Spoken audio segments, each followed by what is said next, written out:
Graça e paz, estamos de volta com o nosso seminário Sinais da Volta de Cristo, toda quarta-feira às 8 da noite. Você que tem nos acompanhado, e agora eu recebi até uma resposta de pessoas aí dizendo que ficou fácil agora de achar, porque foi numerado desde o início. Então agora, quando você entra no canal da Missão, no YouTube, e você pega ali os vídeos, os nossos de Sinais da Volta de Cristo estão numerados desde o primeiro até o de hoje, que será numerado também. Então fica fácil de você que não assistiu os primeiros vídeos, nos acompanhar desde o início e ver toda a sequência. Como é importante, você que é um estudioso, você que gosta de aprender, você que tem paixão por saber detalhes, que não está apenas curioso, então você assiste desde o primeiro.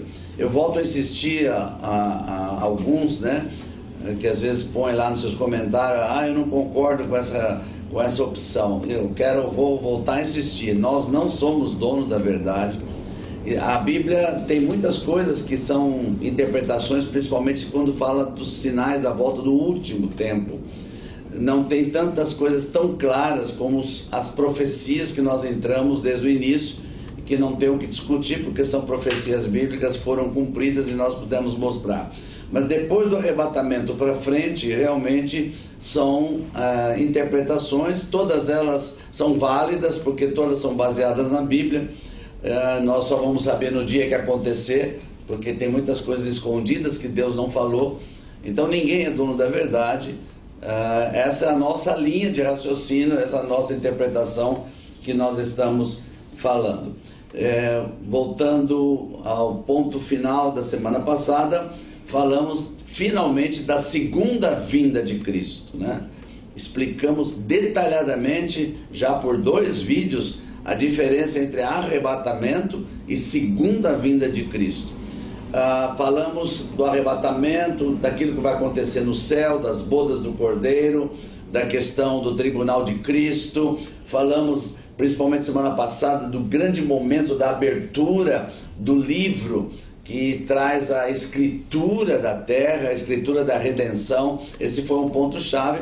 E aí, quando terminar esse período dos 7 anos, Jesus vai descer, onde aqui embaixo na terra vai estar reinando o anticristo, o falso profeta, com aqueles que têm a marca da besta, que se colocaram, deixaram para adorar, e aqueles que de alguma maneira conseguiram escapar e não colocaram a marca da besta, mas também não morreram, conseguiram escapar. É exatamente esse momento que Jesus desce. Quando eu entro no livro de Apocalipse, eu tenho essa visão desse momento que Jesus está vindo com a igreja na segunda vinda, e é esse texto que eu quero ler para você hoje, no capítulo 19. Veja, nós já estamos praticamente no final do livro do Apocalipse, que é o livro da revelação que o apóstolo João teve quando estava na ilha de Pátimos. Então aqui eu chego no capítulo 19, no verso 11, no momento em que Jesus vem, figuradamente, como ele estivesse sentado num cavalo branco. A gente sabe que tudo isso aqui é uma figura da forma de mostrar o poder de Jesus descendo. Se ele vai vir num cavalo branco ou não, isso não está, ninguém tem essa afirmação para dizer é assim, né? Por uma vez que o livro de Apocalipse é tudo uma simbologia, quando coloca todas essas questões de animais, da besta, dos cavalos, né? Quando fala dos 4 animais da terra, comparando com nações, toda uma simbologia para entendermos o que ele está falando. Então vamos comigo para Apocalipse capítulo 19, verso 11. Diz assim: vi o céu aberto, e eis um cavalo branco. O seu cavaleiro se chama Fiel e Verdadeiro, e julga e peleja com justiça. Os seus olhos são chama de fogo, na sua cabeça há muitos diademas. Tem um nome escrito que ninguém conhece, senão ele mesmo. Está vestido com um manto tinto de sangue, e o seu nome se chama o Verbo de Deus. E seguiam-no os exércitos que há no céu, montando cavalos brancos com vestiduras de linho finíssimo, branco e puro. sai da sua boca uma espada afiada, para com ela ferir as nações, e ele mesmo as regerá com cetro de ferro, e pessoalmente pisa o lagar do vinho do furor da ira do Deus Todo-Poderoso. Tem no seu manto e na sua coxa um nome escrito: Rei dos Reis e Senhor dos Senhores.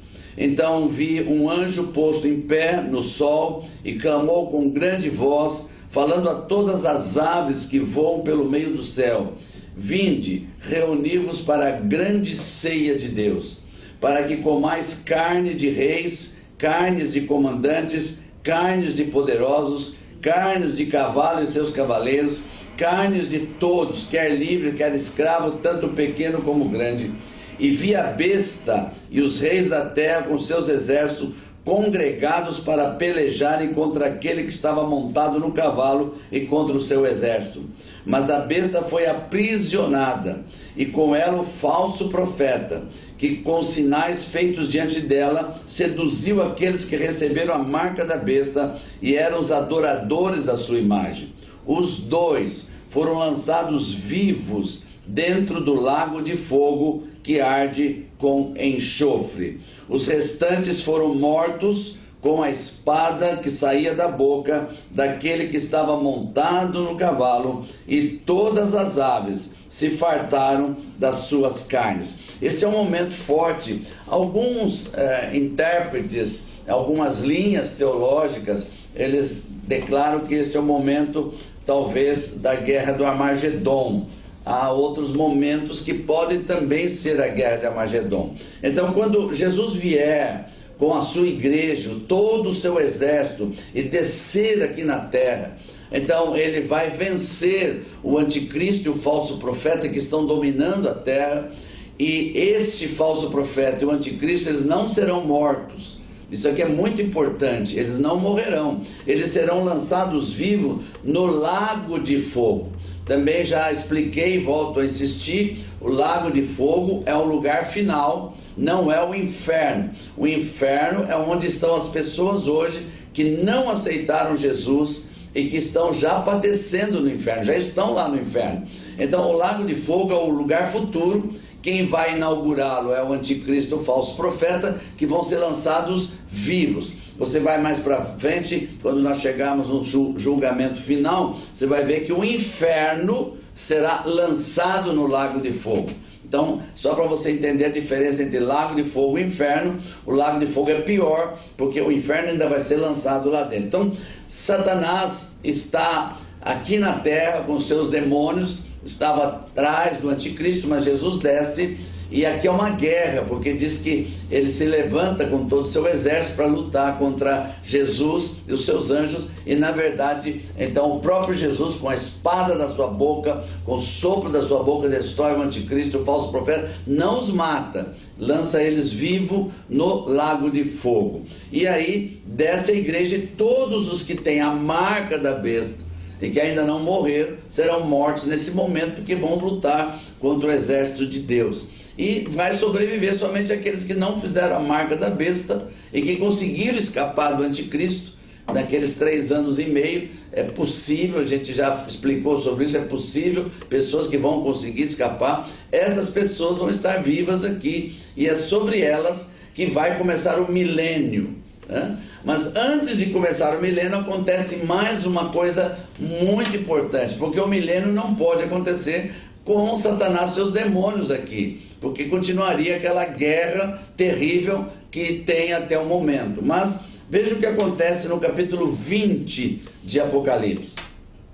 Então vi descer do céu um anjo, tinha na mão a chave do abismo e uma grande corrente.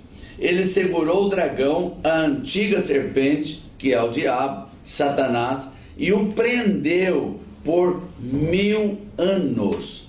Lançou-o no abismo, fechou e pôs selo sobre ele, para que não mais enganasse as nações, até se completarem os 1000 anos. Então, quando eu chego aqui, Como que vai ter um milênio com Jesus reinando e voltar a ser um jardim do Éden este mundo? Quando Satanás for amarrado. E onde ele vai ser colocado? Não é no inferno, nem no lago de fogo, no abismo. Lembra lá no livro de Gênesis, logo no começo, quando Deus fez os céus e a terra, diz que sobre a face do abismo, havia trevas sobre a face do abismo. Quando você lê o livro de Apocalipse também, você descobre que tem demônios específicos que ficaram amarrados no abismo até o final dos tempos. E que no final dos tempos, Deus mesmo soltaria esses demônios para virem à terra. E então esse abismo vai soltar. Quem tem a chave do abismo é um anjo, porque tudo é debaixo da autoridade de Deus. Então Satanás será amarrado por 1000 anos. Então, durante um milênio, que eu creio que é literal, 1000 anos, Jesus Cristo vai implantar o seu reino em Jerusalém. E nós que viermos com ele, já estamos com outro corpo, porque nós somos arrebatados, não passaremos mais por morte nenhuma. Nós teremos o corpo como Jesus teve quando ressuscitou dos mortos, um corpo incorruptível, um corpo que não atravessa paredes e assim por diante. E ele está aqui reinando com a igreja e os seus anjos. E imagine este mundo que foi feito pelas mãos de Deus, que tinha um jardim do Éden lá no começo. Quando Satanás tomou do homem, lá em Gênesis, o reinado do homem, começou toda a história da Bíblia que você conhece, de Gênesis, Apocalipse.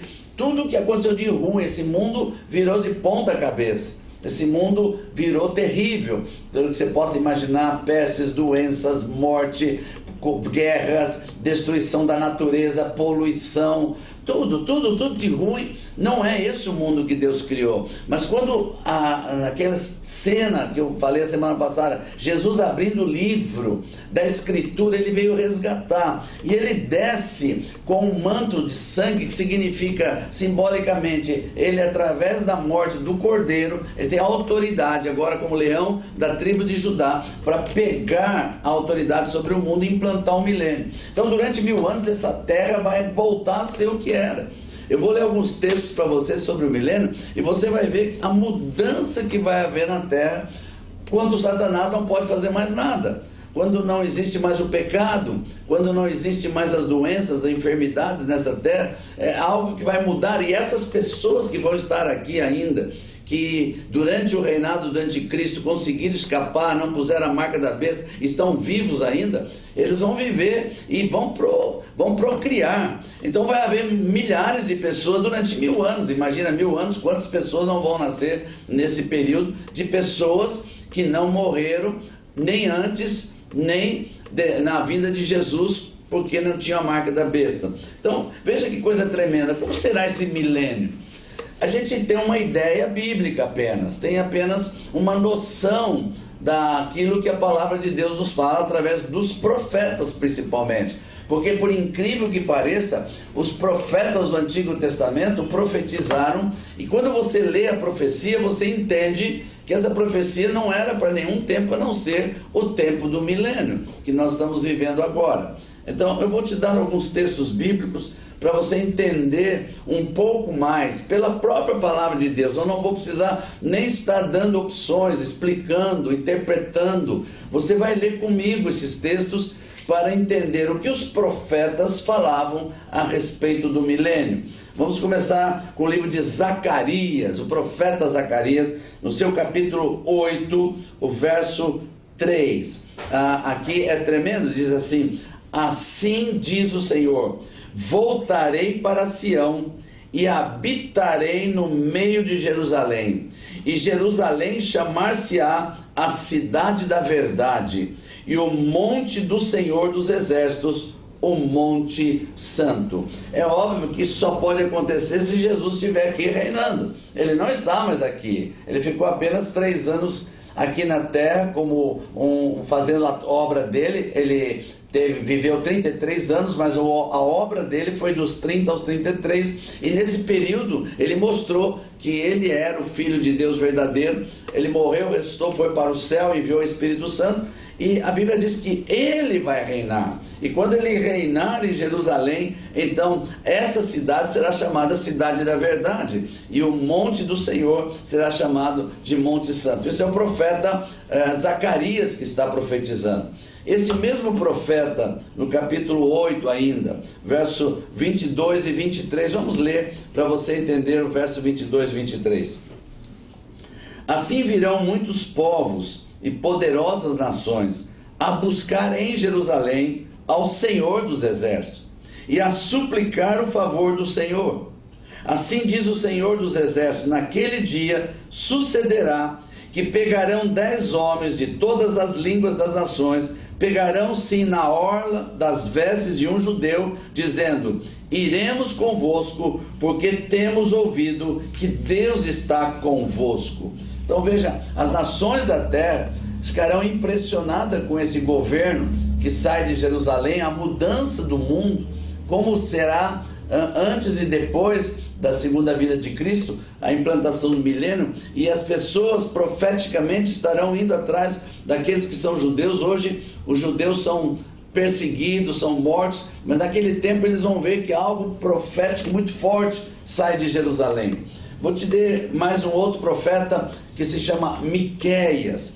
Esse profeta Miqueias, no seu capítulo 4, verso 3, ele fala uma coisa muito interessante, a profecia de Miqueias: e julgará entre muitos povos, e castigará nações poderosas e longínquas, e converterão as suas espadas em paz, as suas lanças em foices. Uma nação não levantará espada contra a nação, nem aprenderão mais a guerra.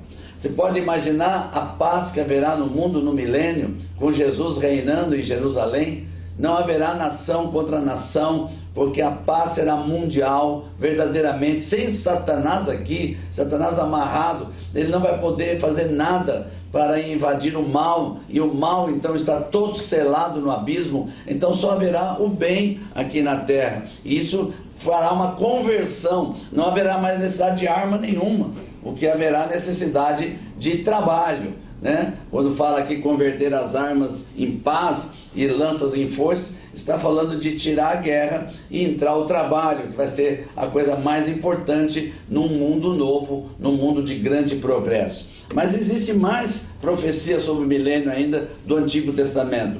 Isaías é um outro profeta muito importante nas profecias do milênio. No capítulo 2, o verso de número 3 de Isaías, diz assim: e irão muitos povos e dirão: vinde, subamos ao monte do Senhor, à casa do Deus de Jacó, para que nos ensine os seus caminhos e andemos nas suas veredas, porque de Sião sairá a lei, e de Jerusalém a palavra do Senhor. Olha que coisa tremenda. Então, os povos vão entender que de lá que vai vir a lei, e de lá que vai vir a palavra do Senhor, porque todos entenderão essa questão do reino de Jesus milenar sobre a face da terra, reinando de Jerusalém. Por que Jerusalém? Porque quando você volta ao passado, na palavra de Deus, você vai entender por que Deus escolheu Israel, por que Deus chama Jerusalém de cidade santa, por que Jerusalém hoje, no contexto atual, é uma cidade disputadíssima, por que Israel é um paizinho pequenininho que não tem quase nem água, todo mundo quer destruir Israel, porque existe um processo satânico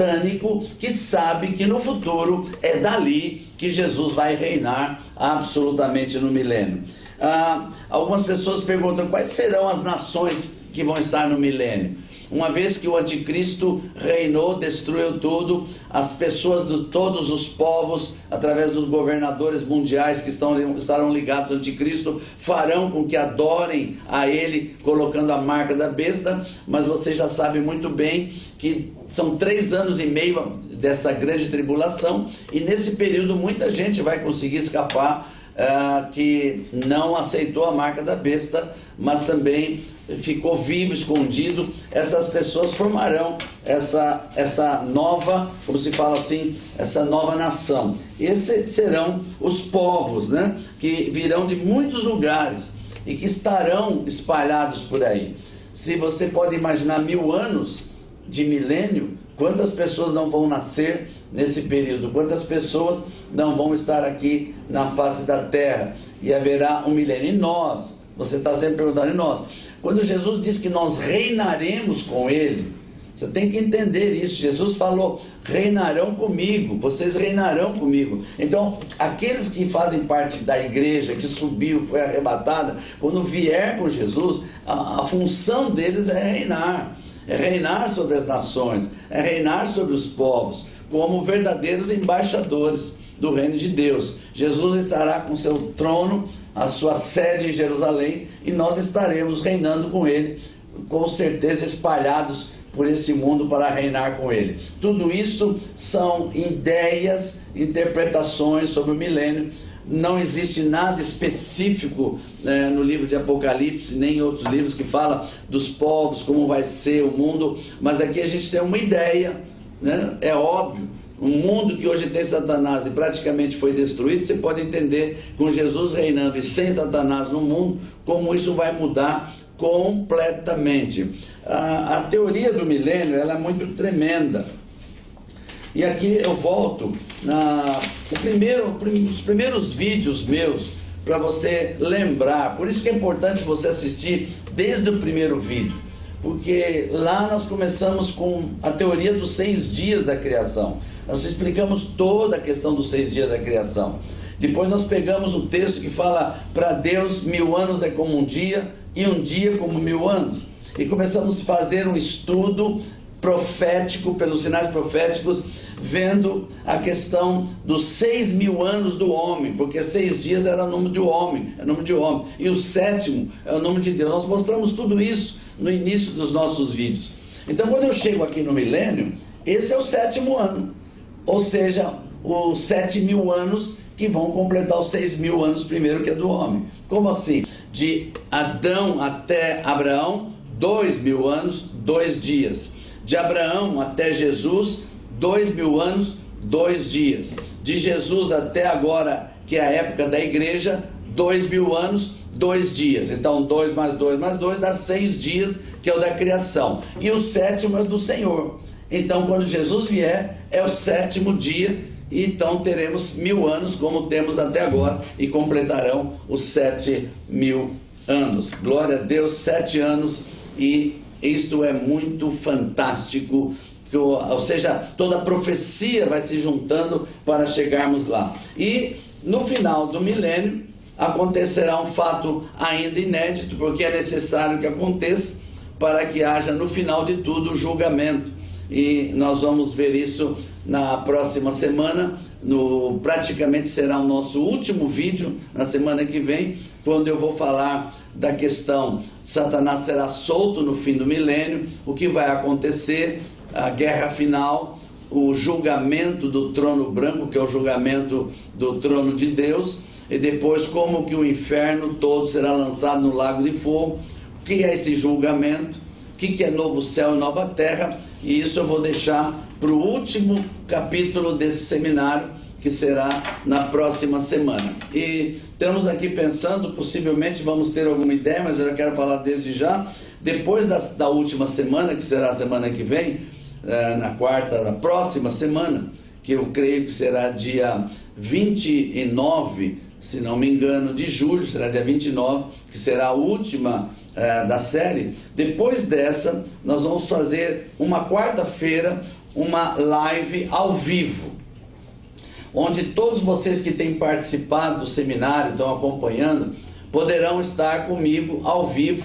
E aí nós vamos tentar fazer uma interação entre eu e vocês que estão assistindo, para responder possíveis perguntas que possam existir ainda, dúvidas sobre esse assunto. E aquilo que a gente conseguir responder na hora, nós responderemos, porque não é fácil responder perguntas na hora sem estudarmos muitas vezes. E aquilo que a gente não conseguir responder, nós faremos uma anotação, o nome da pessoa, e depois faremos um último vídeo depois do final, respondendo as últimas questões. Então, essa é a ideia por enquanto. Quarta-feira agora, que você está vendo, essa quarta-feira é o penúltimo dessa série. dia 29 de julho será o último da série, e depois vamos fazer a live com as perguntas e respostas. Essa é toda a nossa sequência, você que está nos acompanhando neste vídeo. Eu quero te abençoar, declarar o melhor de Deus sobre a tua vida. Estamos nos preparando para algo que não é nada disso que eu falei até agora por enquanto. Estamos nos preparando para o arrebatamento da igreja. Esse é para nós, que temos Jesus Cristo como Senhor da nossa vida. Esse é para nós a grande esperança agora. Queremos conhecer tudo depois? Sim, é importante para a gente saber como vai ser, mas isso não importa tanto enquanto não passarmos pelo arrebatamento da igreja, que na minha opinião está muito mais perto de acontecer do que nós podemos imaginar. Te abençoo no nome de Jesus, para a glória do Senhor. Se você puder, visite o nosso Instagram também, é importante. Nós estamos ali no Instagram fazendo um trabalho já há dias. Todo dia, meio-dia, eu faço uma live com os pastores que fazem parte da rede da Aliança, rede apostólica da Aliança. E lá você vai conhecer um testemunho muito, mas é tremendo. Eu estou me impactando com os testemunhos. Todo dia, 1 hora, da meio-dia a 1, por 1 hora, nós temos entrevistado pastores, sua família, e é algo poderoso. Então você pode ir lá. Os que já aconteceram até agora estão todos gravados no nosso canal do Instagram da Missão Shekinah. Você pode assistir todos eles e nos acompanhar a partir de agora ao meio-dia, todos os dias. Eu te abençoo em nome de Jesus. Amém.